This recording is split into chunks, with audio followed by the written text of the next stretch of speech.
Est-on obligé de boire du vin de Bourgogne lorsqu'on cuisine un bœuf bourguignon? Plus globalement, est-on obligé de prendre le vin régional pour une recette régionale? C'est une des questions qui est résolue dans mon livre qui s'intitule « Un cours d'accords, mets et vins ». Je vais bien sûr vous donner quelques éléments de réponse, sinon ce n'était pas le but de faire une vidéo. Alors, les accords régionaux, ils fonctionnent souvent parce qu'en fait, il y avait une logique qui était une logique réellement gustative, mais il ne fonctionne pas toujours. Dans mon livre, vous trouvez par exemple l'accord du bœuf bourguignon avec un vin de Bourgogne, comme vous pouvez trouver l'accord d'une viande grillée avec un vin du sud de la France. Comme vous pouvez essayer les huîtres du Bassanto avec un pique-poule de Pinet, pour vous rendre compte qu'il s'agit d'un accord régional qui ne fonctionne pas du tout. Mais là, ce n'est pas la faute ni du Bassanto ni du pique-poule, c'est bien sûr la faute des huîtres qui sont un mets tellement salin qu'il en fait ne fonctionne, pour être tout à fait sincère, avec aucun vin. Pour revenir à notre bœuf bourguignon, eh bien le bœuf bourguignon est un plat en daube qui fonctionne relativement bien avec des vins correctement tanniques sans être trop tanniques. Si par ailleurs votre bœuf bourguignon est cuisiné avec un vin de Bourgogne, eh bien vous aurez un plaisir gustatif vraiment exceptionnel à pouvoir récupérer le même vin ou à peu près le même vin pour la dégustation, pour l'accord avec le mets. Si jamais la Bourgogne vous semble une région un peu trop onéreuse, notamment pour vider une demi ou un trois quarts de bouteille dans la préparation, vous pouvez aller vers un Gamay du Beaujolais qui fabrique des vins relativement semblables à ceux de la Bourgogne dans une idée commune et qui vous permettra d'avoir à ce moment-là un bœuf non plus bourguignon, mais un bœuf du Beaujolais si vous voulez, accompagné d'un verre de Beaujolais.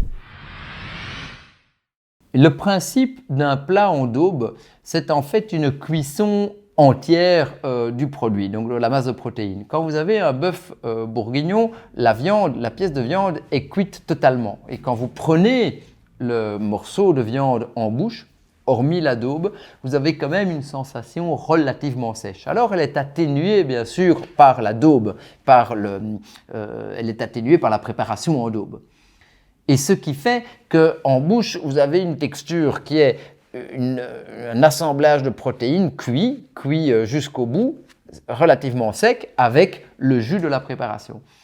Vous comprenez, rien qu'en l'expliquant et qu'en le disant, que ça ne nécessite pas, ou en tout cas, ça contreviendrait à avoir un vin trop tannique. Parce que si vous avez un vin qui est trop tannique, il va assécher trop la bouche et donc vous aurez un peu une sensation sec sur sec, si vous voulez. Une viande qui en fait est cuite jusqu'au bout, même si elle est bien sûr dans une préparation juteuse. Et puis vous avez un vin extrêmement tannique qui lui-même, grâce aux tanins ou à cause des tanins, va assécher la bouche. Et donc, pour ce type de préparation, il vaut mieux viser des vins qui sont au niveau tannique, je dirais moyen, voire moyen plus, mais pas extrême. Et donc, par exemple, les vins de Bourgogne ou les vins du Beaujolais sont des bons compromis. C'est-à-dire sont des vins, bien sûr, qui ont une structure tannique, mais qui n'est pas trop forte. Et donc, vous n'avez pas assèchement sur assèchement avec la viande qui est cuite jusqu'au bout.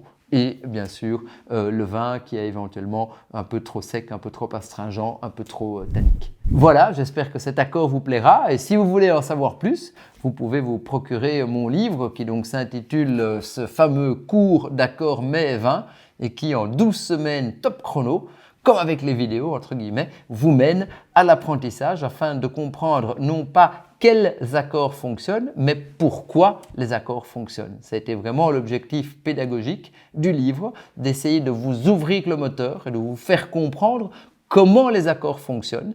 Et une fois que vous avez compris comment les accords fonctionnent, eh bien vous pouvez l'appliquer à tous les mets du monde et à tous les vins du monde, et pas que, vu que ce livre parle aussi des accords avec les bières, avec les vins sucrés, avec les vins effervescents et aussi avec les alcools et eau de vie, notamment les vodkas, les whiskies ou les gins. Et surtout, n'oubliez pas, en cette matière comme dans d'autres, mais en cette matière particulièrement, il n'y a qu'une solution, c'est la dégustation.